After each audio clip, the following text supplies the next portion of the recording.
Hi, it's Michelle. We are backstage at Big Snow Show 10, night 3, which it's very evident by my voice. I've been drinking and singing for 2 days.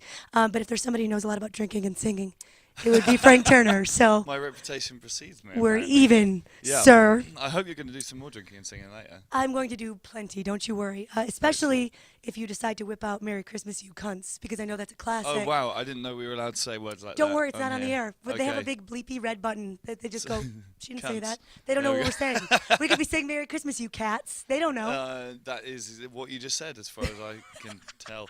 That was fun. That was my keyboard player's brother-in-law wrote that with his band, and we did a cover of it with Butch Walker this time last year when we were making the album in Nashville. Perfect. I think it would go over really well tonight, I'm sure.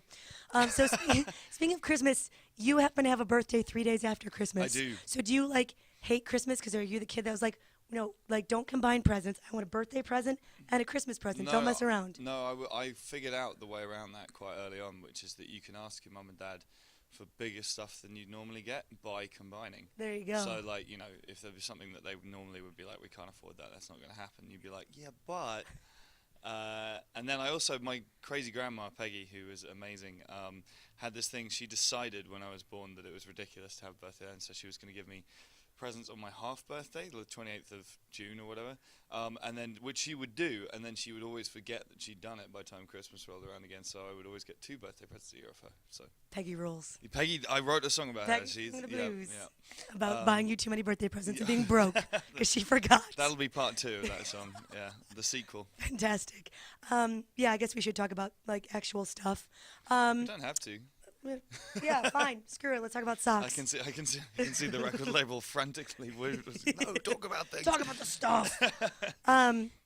So, in the past, your collections of songs have been, I'm trying to think of the right word, maybe a bit on the cynical side, maybe a bit defeatist at times. Yeah. And then you've got this album, Positive Songs for Negative People. Did you go into it? That was extremely well timed. That's by your the way. face. I know, right? I Look at know. that. Did you go into it thinking, all right, I'm going to try to write some positive songs? Or did you have the body of work and then go, well, I'll be damned. These are all pretty positive for me. Yeah. Well, that's the first thing to say is it's positive by my personal standards. I mean, it's not quite a sort of like Fratelli's album, but with all due love and respect for them. But it's basically the previous record, Tape Deck Heart, was about everything falling apart. And, both in my personal life and I guess in my songwriting, I've been trying to sort of piece things back together again. So everything sort of had this kind of optimistic bent to it. And then the title itself, I was having one of those, when you have one of those evenings which gets out of hand, by which I mean I had a very old friend over for dinner. We were just going to have dinner. She had work in the morning. It was going to be fine. And then it was about 10 to midnight, and someone was doing a run to the shop for another bottle of wine, another 2 bottles of wine. And we had got into this huge chat about who I am and what I do. And she's known me since I was 10 years old, so she's got some insider information on it. And that expression came out of my mouth at some point, Positive Songs for Negative People, and I scrawled it on a Post-it note and stuck it on my fridge, and then went to bed eventually, and found it the next morning and just thought, yeah, that's the title of the next record. That's gonna work. This song, Get Better, for me specifically, I actually have that set as the alarm clock on my phone, because I feel like in the morning, you're shouting at me like my punk rock life coach, fucking get up and go do stuff and be better. If you had to do that for yourself, if you had to put a song as your alarm clock on your phone, what would you do? It's funny you should say that. I used to have a song as my alarm clock when I was doing that thing after I left school, and everybody in the band do that period of time where you're working rubbish jobs, and the reason you're working that job is because they'll let you go on tour. You know what I mean? So I was doing this terrible telesales job. I had to get up in the morning, and I had "This Place Sucks" by the Descendants as my. Everything sucks. I should say. Get awake in the morning and get some coffee. Everything sucks today. And Slightly less positive than Get Better. Yeah, but I was not in the. I mean, I'm not complaining. It was, it's what everyone has to do when you're 19 or whatever. Right. But that was my wake up call then. These days, I mean, do you ever remember a band called McCluskey? A Welsh punk rock hardcore Oh my band God, called McCluskey? Yeah, we did. They toured with Million Dead a fair bit back in the day. Okay.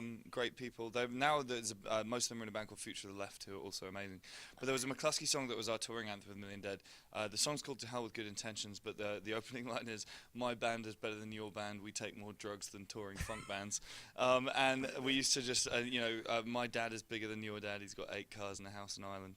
And we used to just shout that at each other as we drove up and down the UK. That'll get you out of bed. Yeah, definitely. Yeah, It's a driving song. I just need a little bit of swagger when you get out of bed until you like stub your Yeah. toe on the nightstand. Yeah, You know, right. something like that. But well, Frank, we are so excited to have you here. Like, it's truly an I honor feel to very have you lucky here. to be here. It's Thank very you nice for doing to be this. here. And well, you go on at 8:15 tonight. Yes, And we're gonna smash it. Yep. Gonna I've just smash decided. it. I've already decided. Just destroy it. Well, one of the nice things, I mean, other than it's lovely to be in Milwaukee, it's lovely to be playing for you guys, but, we are at the end of a very long year, which means we're in really good shape, but we're also kind of tired. But the thing is, we're used to doing 2-hour sets, and tonight, if you've got a 45-minute, the thing about that is it just means you come on and you just literally headbutt the crowd for 45 minutes. It's and like then- Power Hour, pretty much. Yeah, it's the hour of power, the 45 minutes of power, and so I'm very much looking forward to the show. Us too. Please don't break Christmas though. Like, don't go too hard. You know what? I have to say, until we had this conversation, I haven't been thinking about Christmas. Hooray! Good. So We just spread holiday cheer or something. I don't know. Holiday fear. I've got to do my shopping. That's like our next death metal Damn. Christmas concert. Holiday fear. Thank you, Frank. Thanks for having me.